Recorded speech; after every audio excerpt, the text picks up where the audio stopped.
Hello guys, আসসালামু আলাইকুম। সবাই কেমন আছেন?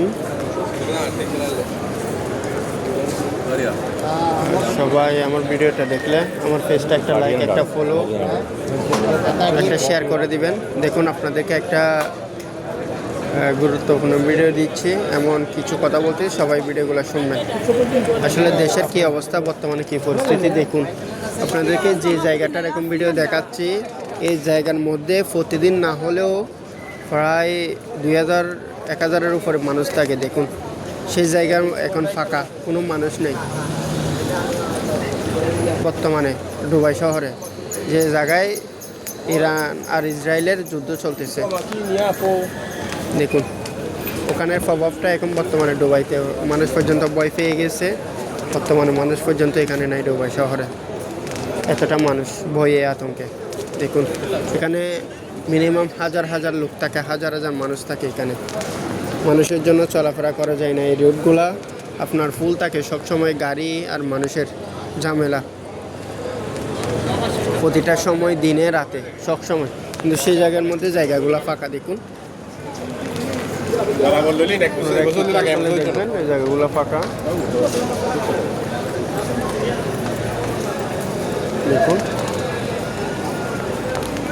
পুলিশ भी टोल দিচ্ছে, পুলিশের গাড়ি भी टोल দিচ্ছে। দেখুন,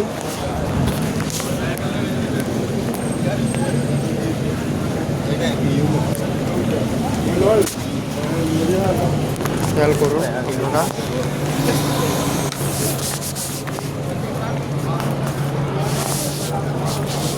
মানুষ, পুলিশের গাড়ি भी নিরাপত্তা দিচ্ছে মানুষকে। আর ভিডিওটা যদি ভালো লাগে সবাই শেয়ার করবেন। আর সকল প্রবাসীদের জন্য, বিভিন্ন জায়গার মধ্যে আমাদের প্রবাসীরা বাংলাদেশের আছে, সবাই প্রবাসীদের জন্য দোয়া করবেন। সবসময় তারা যেন ভালো থাকে, তারা তাদের ফ্যামিলির জন্য আজকে দূর প্রবাসে গেছে, সবাই দোয়া করবেন। এমন অবস্থা, আসলে আমরা যদি একটা চিন্তা করে দেখি, বর্তমানে বিশ্বযুদ্ধ যদি হয়, একটা দেশের সাথে আরেকটা দেশে এতটুকু প্রভাব পড়তে পারে। আর পুরো বিশ্বের মধ্যে যদি যুদ্ধ হয়, তাহলে মানুষ কোথায় যাবে, কি পরিস্থিতি হবে আসলে সেটা এখন বোঝা যাচ্ছে, বলার বাহিরে। দেখুন, বলার মতো না। এই জন্য আপনাদের জন্য ভিডিওটা দিলাম। সবাই ভিডিওটা শেয়ার করবেন এবং সবার গুরুত্ব মতামত জানাবেন। আর প্রবাসীরা যারা ভিডিওটা দেখবেন, সবাই একটু ভিডিওটা শেয়ার করবেন আর মতামত জানাবেন আপনাদের। আর সবাই ভিডিওটা যদি দেখেন, তাহলে একজনের পর আরেকজন দেখলে উপকার হবে ইনশাল্লাহ। সবাই ভালো থাকবেন, ধন্যবাদ।